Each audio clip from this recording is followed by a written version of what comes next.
Hello, everyone. If you like what I'm doing here, please consider subscribing, liking, and commenting. It would really help the channel out quite a bit. Thank you very much.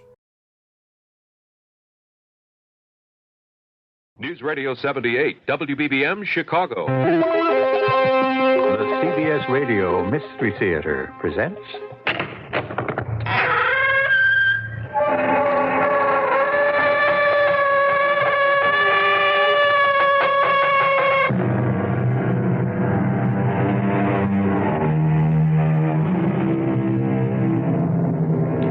Come in.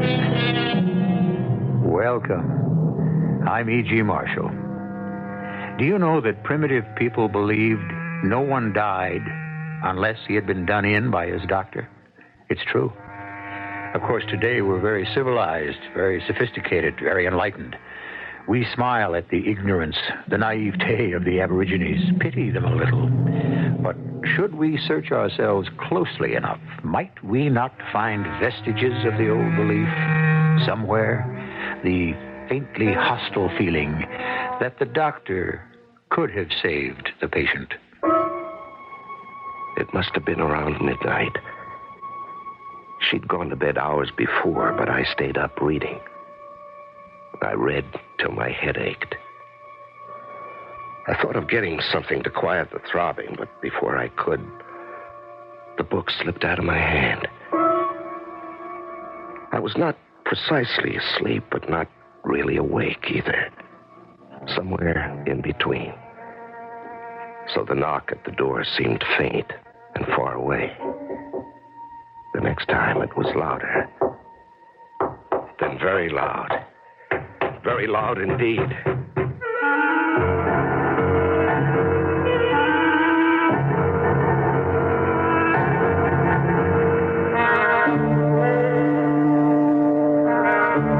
Our mystery drama, Date of Death, was written especially for the Mystery Theater by Elspeth Eric and stars Norman Rose and Larry Haines.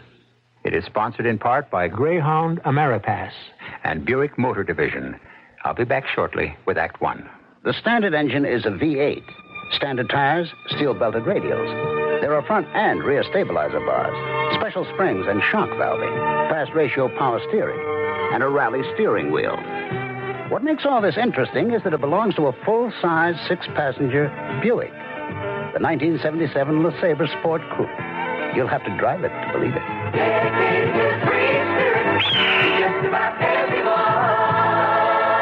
I'm Billie Jean King. I want to talk about the United Nations Children's Fund. UNICEF's vital task is to prepare millions of today's children to become useful, productive adults in tomorrow's world. If the coming generations can be liberated from the poverty, disease, and ignorance that bind them, the world will be a better place. To help support UNICEF in its enormous job of protecting and training today's children for the challenges of the years to come. Write UNICEF, United Nations, New York 10017 for information. This year, give a gift that will preserve the spirit of Christmas. Give the Daisy Seal-A-Meal Bag Sealer for just $8.88 from True Value Hardware Stores. You can use the Daisy Bag Sealer and the airtight bags to seal a fruitcake, seal a holiday corsage, seal a special Christmas ornament, or even seal mistletoe. And you can get the Daisy Seal-A-Meal Bag Sealer for just $8.88 at True Value Hardware Stores. But best of all, you can use the Daisy Seal-A-Meal to seal a meal. Seal the great leftovers from your holiday feasts in the airtight bags.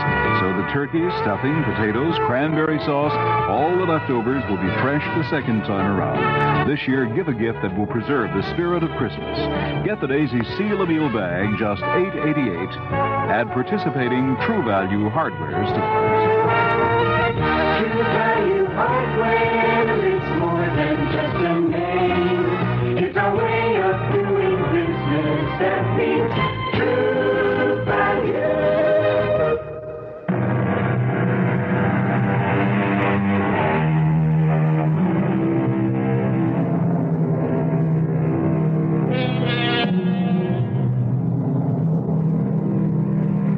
Everyone, without exception, dies of heart failure.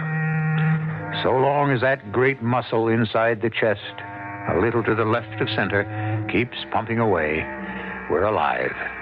Not in very good shape, perhaps, but undeniably alive. Once it stops doing its work, we're just as undeniably dead.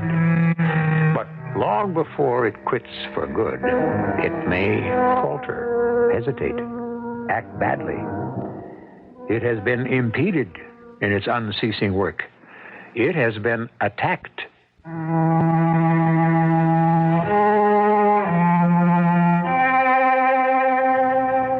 I'm Matt Porter, Dr. Matthew Porter, Matthew Cranshaw Porter, MD.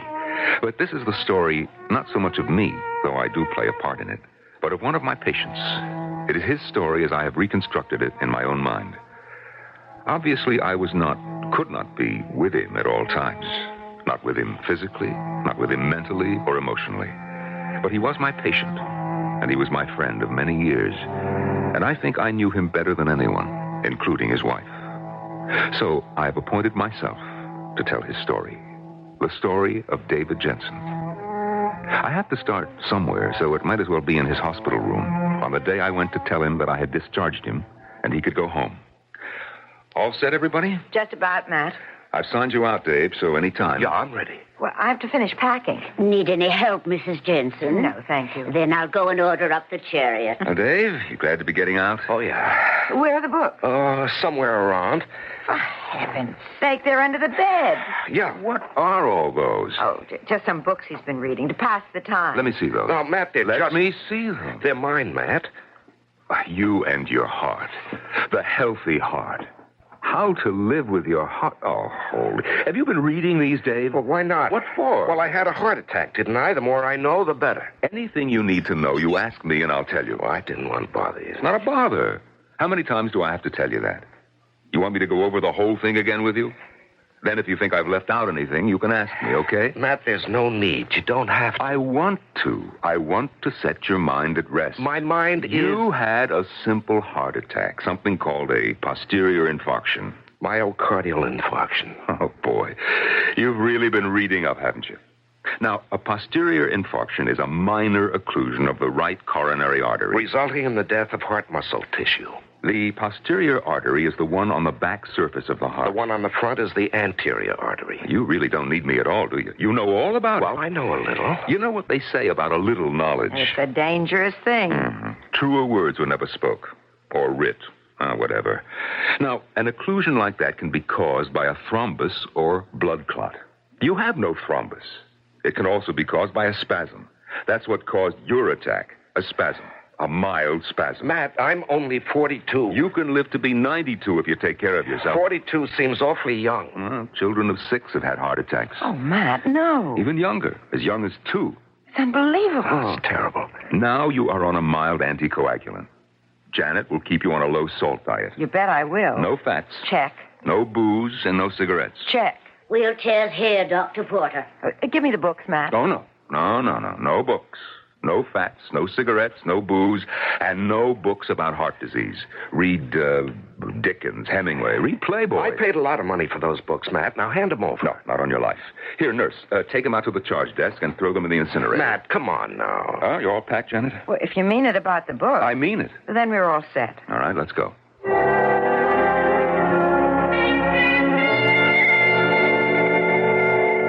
Lunch will be ready in a minute, Dave. Whenever you say the word. What's that you're drinking? Mostly water.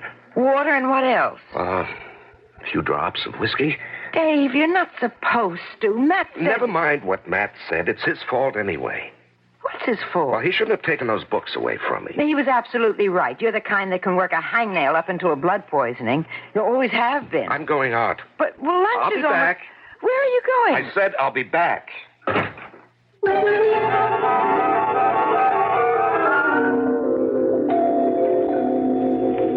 Miss Conklin. Yes?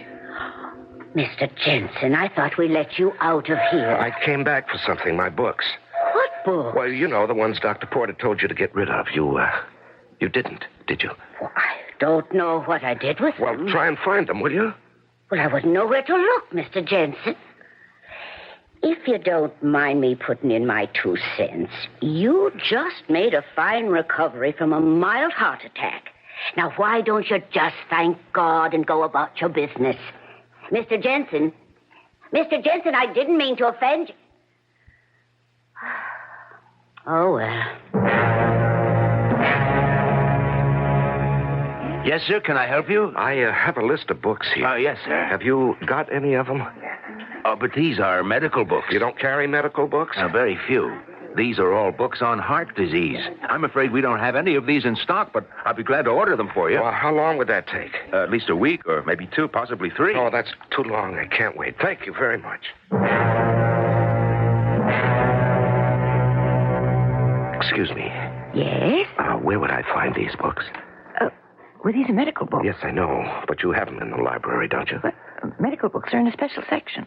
If you just go out that door and down the hall, it's the first door on the left. Yes, thank you very much. Dave, you're reading these books again. Now, you leave those books alone, Janet. They're library books. And you're smoking. There's a law against doing anything to library Why books. do you insist on doing every single solitary thing Matt told you not to? Here I am, knocking myself out to keep your cholesterol down. And I to keep you in appreciate that. I really do, Janet. Then why don't you help me? Stop drinking. I don't drink much. Well, why drink at all? Why smoke when you're not supposed to, when Matt told you not to? Well, I have to do something to quiet my nerves. If you'd stop reading those books, your nerves might quiet down. Janet, I've had a heart attack. I have to know these things. A little knowledge. Yeah, I know. Well, I'm going to have a lot of knowledge before I'm through. Don't you worry about that. Dave, I'm going to bed. Okay. You? I'm going to read a while. It's almost 12 o'clock. So what? Try not to wake me up when you come to bed. I won't. Sleep well. Pleasant dreams. And don't read too long. You need your beauty sleep. Oh, sure. Night, honey. Night, sweetheart.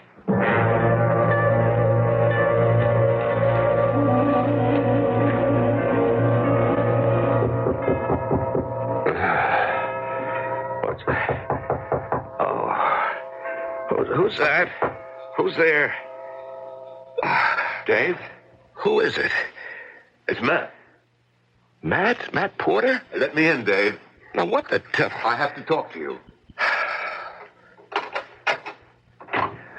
Matt, this is a heck of a time to be making a house call. Yeah, I know. Something wrong? Oh. You've been reading. Yeah, a little. Looks like a lot. All these books. Well, I like to know things. Mm-hmm. You got them out of the library, did you? Yes, that's right. When you took them away from me at the hospital, I went back the next day, but the nurse wouldn't give them to me. Uh-huh. So I went to a bookstore. They didn't have them in stock, and it was going to take 2 or 3 weeks to order them. They're pretty esoteric books. Oh, I'm getting where I can understand them. Oh, you are? Yeah. Anyway, I finally got them from the library. I see. Would you mind if I sit down? No, of course not. You sit down, too. Yeah, can I make you a drink? If you want to. Matt, I might as well tell you I've had a drink from time to time, now and then. Your usual? Oh, yeah. I make mine pretty weak. It's only to quiet my nerves. Uh-huh. Also, I smoke a cigarette now and then. You do, huh? Yeah. Here's your drink. Oh, yes, thank you. Just set it down. Okay.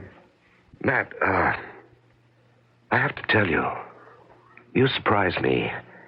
In what way do I surprise you? Well, I just thought you'd start yelling at me. Oh, I wouldn't yell at you, Dave. That's the last thing that I'd do. Well, I just told you all the things I've been doing, the reading, the drinking, the smoking. I thought you'd be disgusted with me. No, I'm not disgusted. Sit down, Dave. I have to tell you something. Yeah. Okay, shoot. You know what the aortic artery is? Oh, sure. It's like a bicycle tire. It has an inner tube. Yeah. Now, if that inner tube, the inner wall of the artery, gets injured as the blood pumps through it, some blood seeps through the hole. Yeah, the aureole.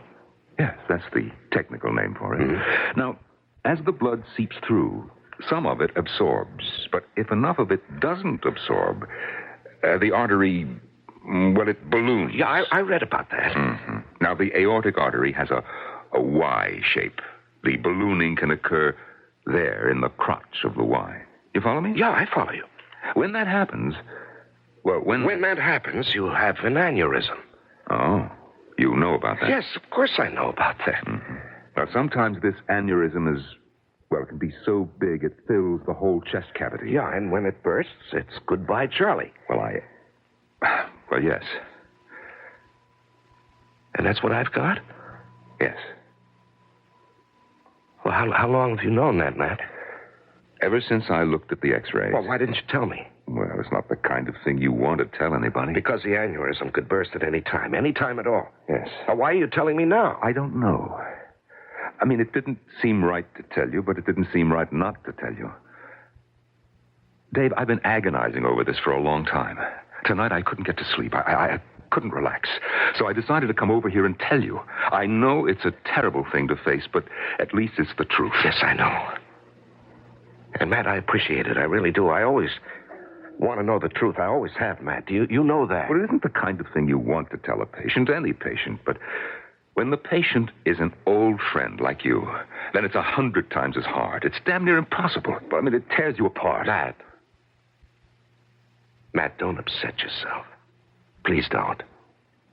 You see, I've known this for quite a while. Oh, you couldn't But have. I did, believe me, I did. I may die tomorrow. I know that. Tonight, maybe. Dave. Now, you just run along home and get some sleep. You did the right thing, telling me about the aneurysm. You just backed me up on what I knew already. Now, you just run along home and don't worry about a thing.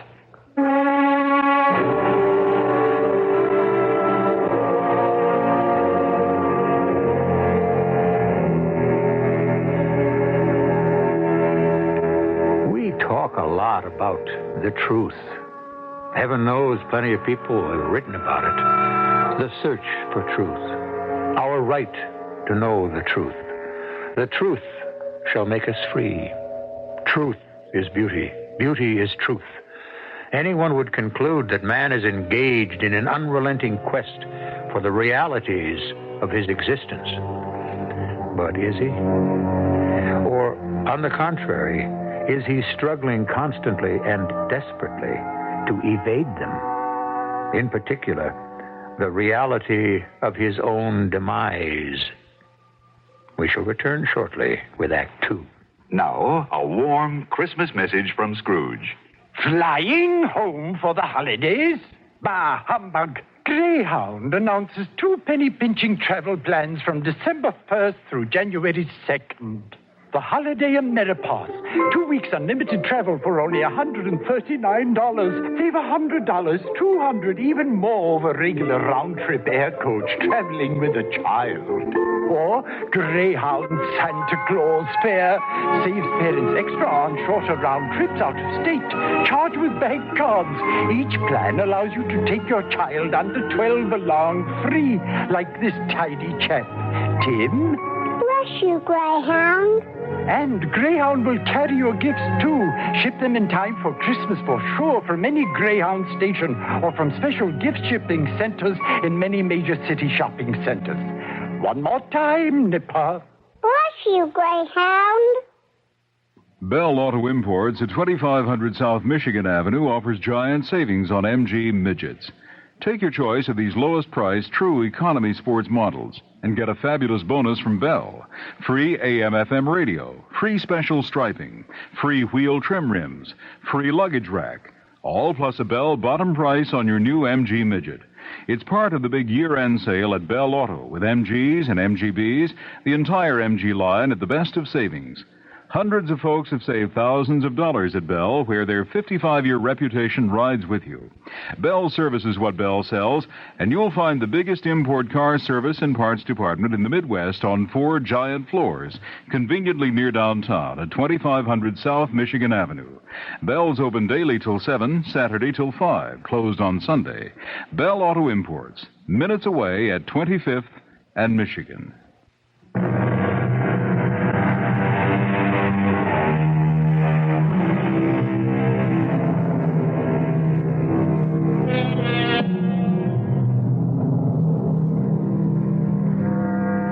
At the end of our first act, David Jensen, victim of a recent heart attack, had a visitor.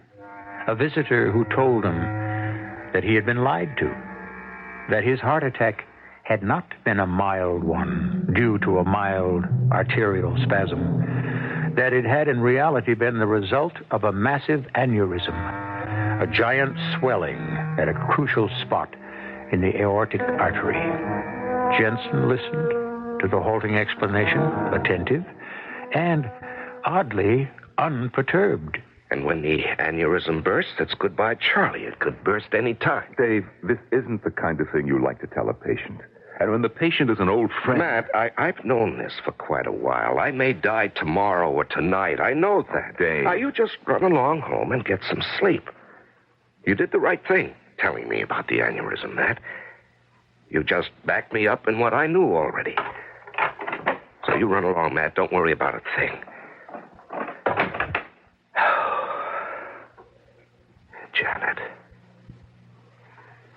Janet has got to know. That's all there is to it. Janet? Honey, wake up. I've got something to tell you. Janet. Darling, I don't like to wake you up, but this is important. Janet. What? I've got to talk to you, darling. I've got something to tell you. No, don't turn on the light. Okay. What's the trouble? No trouble. Everything is fine. Well, then what are you waking me up for? Matt Porto was just here. Matt? Yeah. Here? In the middle of the night? Yes, I know. I was surprised myself, but he had something to tell me. Well, what could he possibly have to tell you? I'm going to tell you, darling. Well, tell me. Yeah. You see, it's been preying on Matt's mind for quite a while. And he had to tell me the truth. What truth? About my heart. But we know about your heart. Matt told us. Darling, we thought we knew. At least you thought you knew. I never thought I did. Not the whole truth. What in the world are you talking about? Janet, I have an aneurysm. A what? An aneurysm. A huge aneurysm in one of my arteries in a very crucial spot. It's like a big balloon filled with blood, and any minute that could burst. While I'm sitting here on the edge of the bed talking to you, it could burst. I don't believe you. Darling, it's true. Matt never told you anything like that. No, not at the hospital. He didn't want to tell me because he didn't want to frighten me, but then he decided it would be better. It was his duty to tell me the truth. Of course, I already knew the truth. Well, how could you? Because I've been reading up on these things, Janet. So when Matt told me finally, he was telling me something I already knew. What? Poor Matt, he was really upset. When was he here? Well, just a little while ago. I didn't hear anybody. Well, darling, you were asleep. I would have heard the doorbell. The doorbell always wakes me up. He didn't ring the doorbell. He just knocked very softly. I hardly heard him myself. Well, how long was he here? Well, not long. We had a drink together. Matt Porter let you have a drink? And a cigarette. To steady my nerves, Janet. Poor Matt. He needed a drink more than I did to get up his nerve to tell me. Well, I simply don't believe it. You don't believe what? That I could die any minute? Die while I'm sitting here talking to I don't believe any of it. I don't believe you ever have... You have a whatever it is he said. An aneurysm, darling. A swelling. I don't care what it is because I don't believe you've got it. Well, Matt said... I don't believe he said it. I'm going to call him tomorrow and ask him if he said it. He'll say no. You'll see. But he did say it. Whatever he said, it wasn't that. You just made that up out of whatever he did say. You twisted it and distorted it all out of proportion. Now, why would I do that? Lord knows, I certainly don't. Now, go to bed, get some sleep, and tomorrow I'll call Matt and make an appointment to see him and get this all straightened out. Come on now. Take your clothes off and come to bed. Oh, no, I don't think I'll do that, Janet. I think I'll go out for a while. Where? Where are you going? Just out for a while. Dave!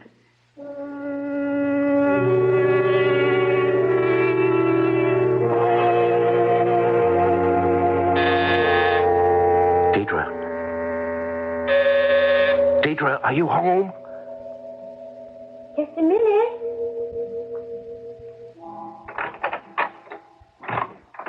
Deidre. What? Dave Jensen, Yeah. for heaven's A sake. terrible time to come calling. Oh, I'm a night person. You know that. Come on in. Yeah, thanks, Deidre. Sit down. You want a drink or anything? I just want to talk to you. Of course. Well, I thought you'd put me out of your life. It's been so long. I've been in the hospital. In the hospital? Mm-hmm. Why didn't you let me know? I'd have sent you a flower or something. Well, I didn't want you to know. Why not? I'd have been discreet about it. Your wife wouldn't have suspected anything. Yes, I know that. Deidre, you've always been discreet. I appreciate that. I just didn't want you to know that I was sick. Well, plenty of people get sick. Well, I didn't want you to think of me as less than a man. Well, now, why should I think that? I had a heart attack. Oh, I'm sorry. So, you see, Dave, look, plenty of people have had heart attacks. I could name you half a dozen of my own acquaintances. No, this wasn't just a heart attack, Deidre. At first, the doctor said it was, but it was just a mild myocardial infarction. Oh. You wouldn't know what that is, but it's not really serious. People can live 40 or 50 years after one of those. But what I have is something different. It's very, very different. Well, what is it? An aneurysm. Do you know what an aneurysm is? No, I can't say I do. No, of course you don't. Well, it is very serious. Oh. It's inoperable, and it means you can fall dead any minute. Oh, how do you know all this? The doctor told me. You said he told you? Well, that was at first in the hospital. But he didn't tell me the truth. We're old friends, you see, and it was hard for him. But tonight he came to see me, and he told me. Oh, it must have been a terrible shock. No, it wasn't. I knew all about it before he told me, you see. I've done a lot of reading, and I just knew. Dave, I'm awfully sorry. No, that's all right. I just wanted to tell somebody. You see, after the doctor left, I woke my wife up, and I told her, but she didn't believe a word of it. Why not? Well, I guess she just didn't want to. Well, it is better to face the truth. Yeah, that's what I think. Deidre, I can't tell you how grateful I am to you. For what? I didn't do anything. You believed me. That meant a lot. And now I've got to get going. Well, so soon? You just got here. Well, I've got one more call to make. Well, if you must. Yeah, I really must. Well, don't let such a long time go by before you call me up and come over. Don't be such a stranger. I'll try to remember that. I'll see that you do. Yes, of course. I probably won't be around much longer. Good night, Deidre.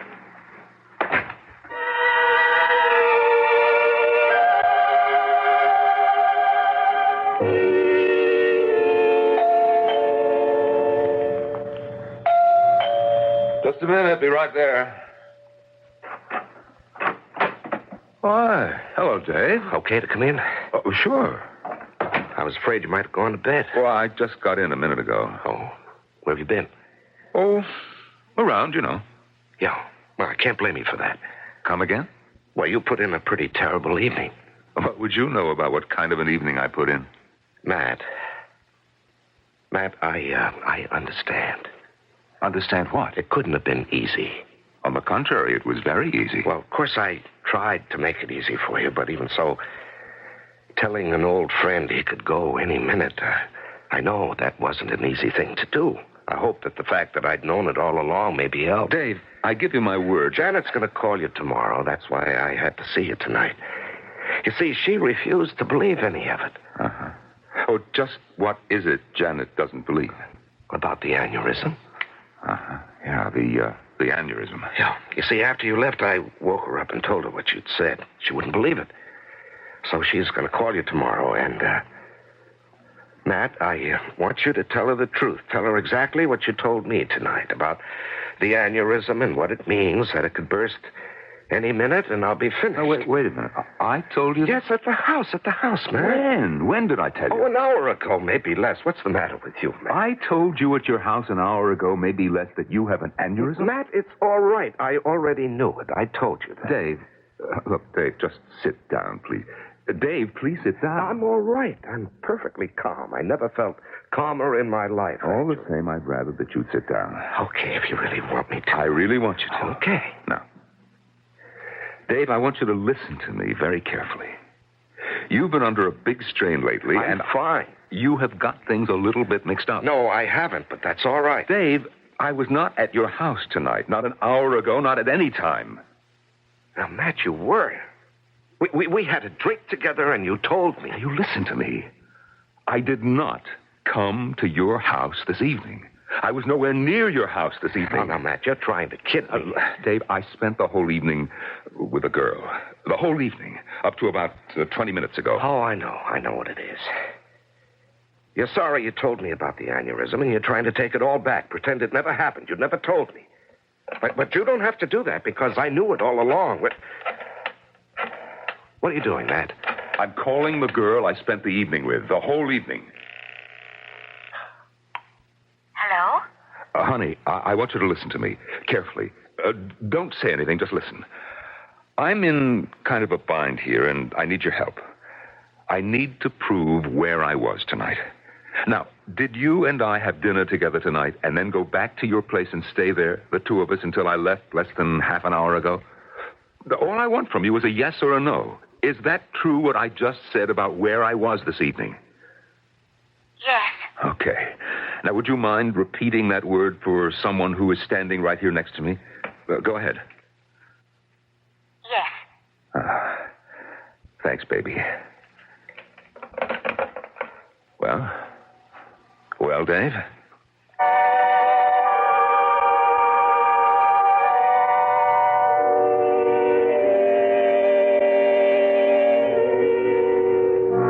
Have you ever met with a flat denial of something you know to be true?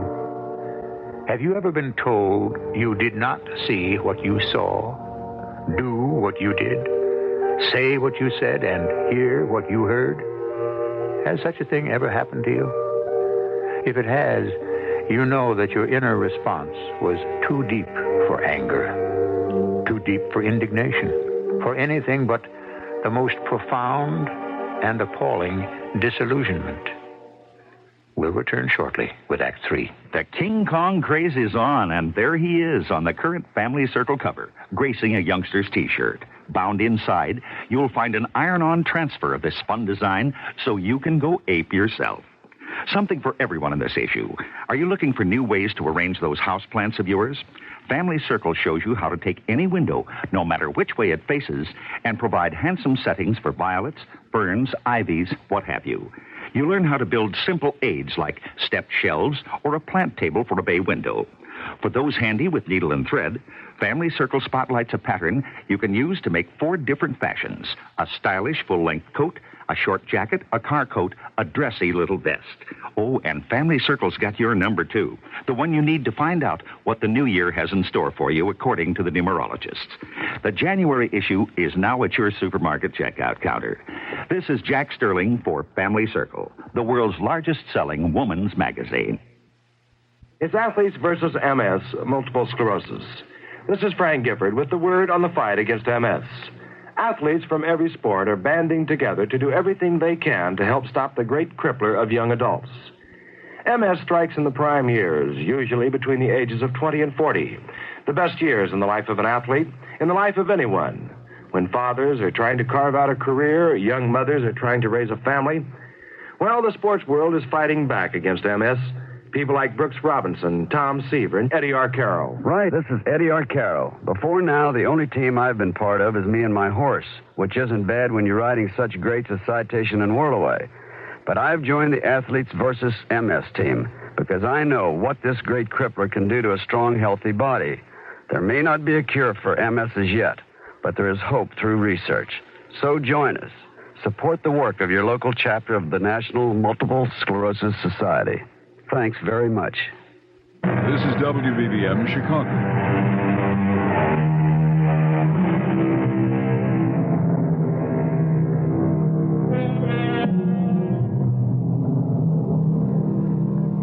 David Jensen is in the home of his friend and doctor, Matthew Porter. He has come there to tell him that his wife, Janet, did not believe that Matt had come to their home earlier in the evening to tell David that he suffers from a giant aneurysm in the aortic artery, which might at any moment burst and cause his death. Dr. Porter has denied saying any such thing. In fact, denied being at David's house at any time during the evening. What are you doing, Matt? I am calling the girl I spent the evening with, the whole evening. Honey, listen to me. I'm in kind of a bind here. I need to prove where I was tonight. Now, did you and I have dinner together tonight and then go back to your place and stay there till I left less than half an hour ago? Just answer yes or no. Yes. Okay. Now, you mind repeating that word for someone who's standing right next to me? Go ahead. Yes. Thanks, baby. Well, Dave? How could you do it to me, Matt? Do what? Set that thing up with that girl. Who is she, anyway? A girl. The girl I spent the evening with. How in the world could I set anything up? Why would I? You wanted to spare me, and I appreciate that, Matt. I know you meant to be kind. Kind? But you were right the first time when you told me about the aneurysm, when you told me I was going to die. I know you regretted it afterwards, and you set it up with this girl to say that you never told me, never came to the house, and all the rest of it. Now, you look, Dave. I can see that you really believe that I came to your house. That you did. No, I didn't. But you think I did, so what we have to do now is figure out why you're so sure I did. Now, Dave, this is what I think. The only thing I can think. You had a dream. You dreamed the whole thing. No, this was no dream. A nightmare is what it was. You see, well, you've had a big shock. Any kind of a heart attack is a shock. Not just a shock to the heart, but a shock to the whole nervous system. All of us, we go along with some sort of conviction that we'll live forever. I don't know where we get the idea, but we all have it. Now, a heart attack is a reminder that we won't, and that is a shock. Besides that initial shock, you wouldn't let go of the thing. You went all over getting books about heart disease and reading up on this terrible reminder. You know, it wasn't a very bright thing to do, but you did it. Oh, I had to know. Anything you had to know, I'd already told you. But you didn't really trust me. Didn't really believe me. In spite of the fact that we've been friends for 20 years. In spite of the fact that I'm supposed to be a pretty good doctor. Oh, you are, Matt. I don't think you'd have believed anybody. Anyway, you filled your head with a lot of stuff you didn't really understand. And you began to imagine the worst. And that brought on the nightmare. That's all it was. That's all it could have been. Please believe me. I gotta be going, Dave. I gotta get home. At least believe this. You do not have an aneurysm. Do you want me to show you the x-rays? I can get hold of them tomorrow. Good night, Matt. You've been awfully kind. Dave, what can I say? What more can I say? Nothing. You've said it all. And I appreciate it.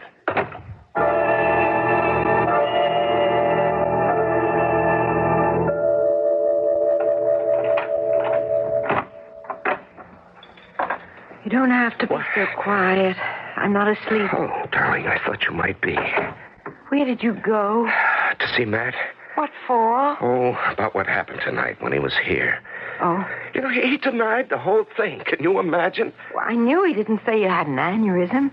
You simply misunderstood it. Darling, he denied he was ever here. He did? Yes, he said I must have had a nightmare. Oh. Well, of course, that's what happened. You fell asleep reading those books, and you had a nightmare. Now, why didn't I think of that? No, Janet, I didn't have a nightmare. I was wide awake reading, and there was this knock at the door, very faint at first. He was afraid we might both be asleep, you see. And then he knocked louder, and I went to the door and let him in. Now, I made us each a drink. We sat down, and we talked. And he told me what I told you. You each had a drink? I made mine very weak. I remember telling him. Here, look. Look over here, Janet. Here are the glasses. There's Matt's, and here's mine. You see, I didn't even finish mine. You see, mine is mostly water. Well, Matt didn't even touch it. Well, now do you see? He was here, darling. That's the proof.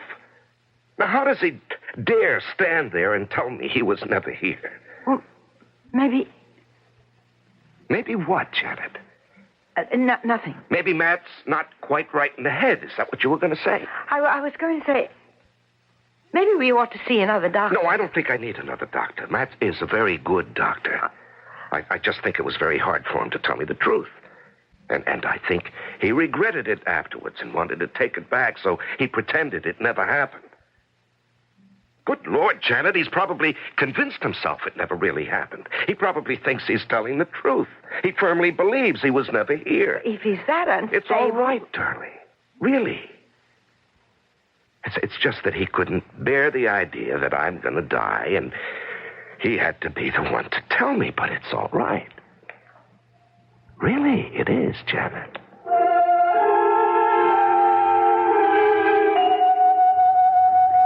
Comfortable? Oh, yeah.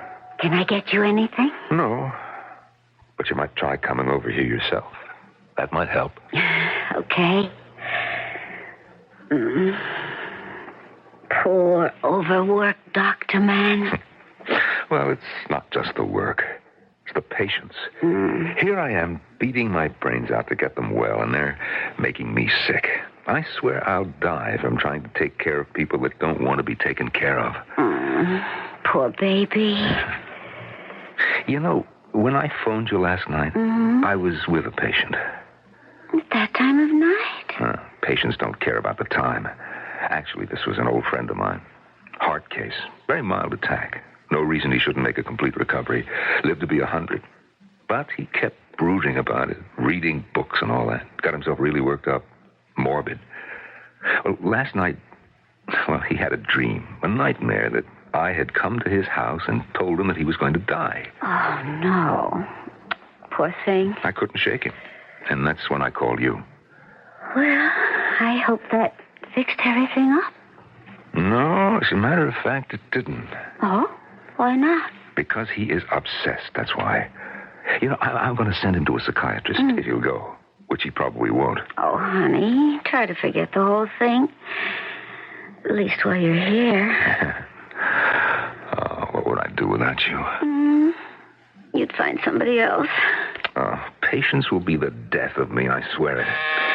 Oh, honey, I'm sorry. Are you expecting somebody? Well, you know I'm not. I'll send him away, whoever it is. Oh, don't worry.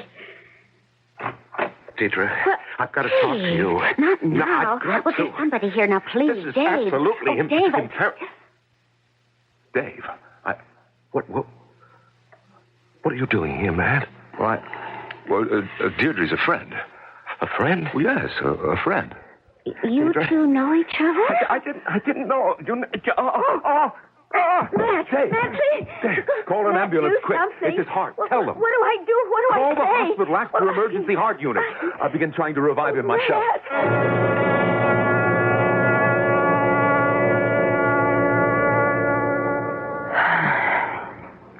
Thanks for spending so much time with me, Matt. Oh, Janet, it was the least I could do. Very least. Do you think you understand now what the x-rays show? There was no aneurysm. Dave died of a massive spasm, like the first one, only violent. That's what all the other doctors said. They were right. I never even knew he knew that, Deirdre. Any girl like that, I never... I don't think that he knew her very well. To go to her at a time like that, when he was so worried. Well, Deirdre is just someone to relax with. You knew her, too. Was slightly, yes. Well, it must have been more than slightly.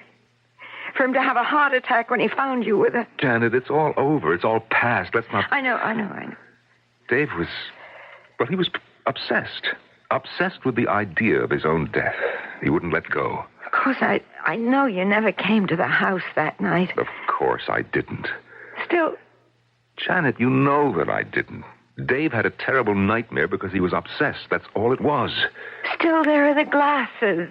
What glasses? Dave told me he made 2 drinks that night. One for you, one for himself.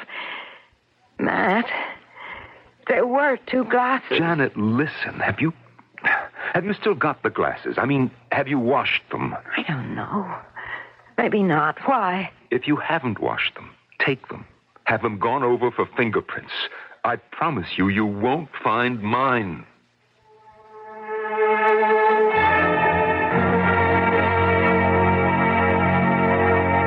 Poor, tired doctor man. The way I feel, it's beyond tired. Exhausted? Oh, beyond that, too. I just left Dave's wife. She still doesn't quite believe that I was not in their apartment that night. Well, you were with me.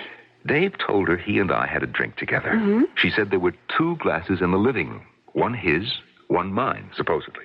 I told her to have them gone over for fingerprints. I really hope she does it. Matt, I wonder, does an incubus leave fingerprints? A what? An incubus. The evil spirit that comes at night and lies upon people in their sleep. You mean Dave was visited by an incubus? Well, why not? Deirdre, you don't believe in stuff like that, do you? Oh, absolutely. You do? Well, you said he had a nightmare. That's right. Well, don't you know that one definition of a nightmare is a fiend or incubus? No, I didn't know. Well, look it up. A fiend or incubus that comes at night to sit upon a person's chest. His chest, Matt, that could be his heart. Well, couldn't it? I don't know. I said... But why? From where? Who knows? Unless you sent it. What? Sent the incubus? Why would I do that? Who knows, Matt? Who knows? Unless you do.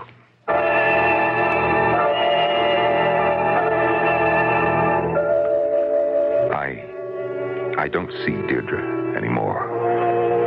It wasn't relaxing the way it used to be. But I can't get the idea of the incubus out of my head. Especially the idea that I might have sent it to poor Dave in the dead of night. I'll tell you something.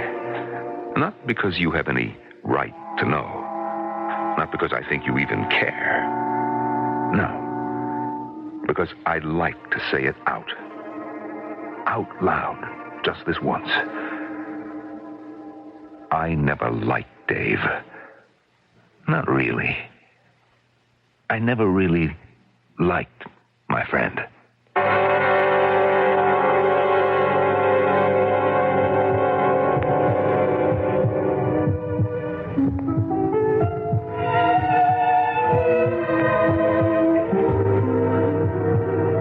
The mystic and madman William Blake believed that a firm persuasion that a thing is so makes it so.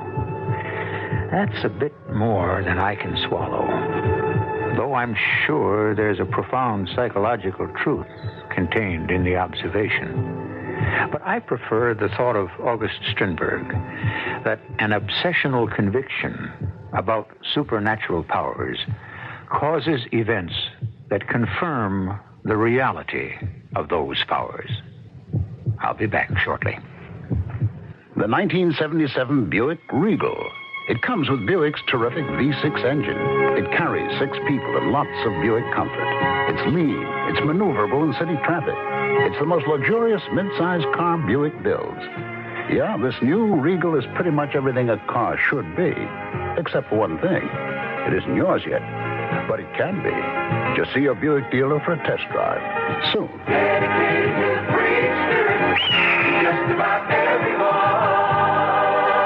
I guess I'm lucky. My family's always been healthy.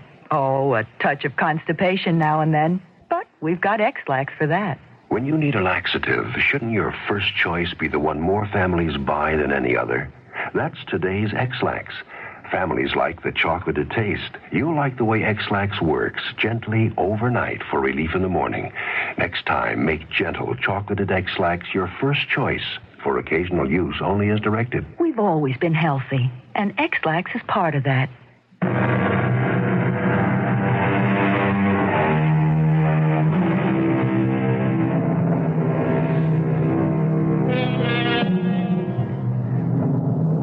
It's human to think about the future. because we're all so frightened. And the one thing about the future that is certain, that we know, is that it contains death. So, while it's only human to think about the future and therefore to consider death, it's not wise to think about it too much, because if we do, it may come sooner than it needs to and cut the future short. Our cast included Larry Haines, Norman Rose, Joan Copeland, and Evie Juster. The entire production was under the direction of Hyman Brown.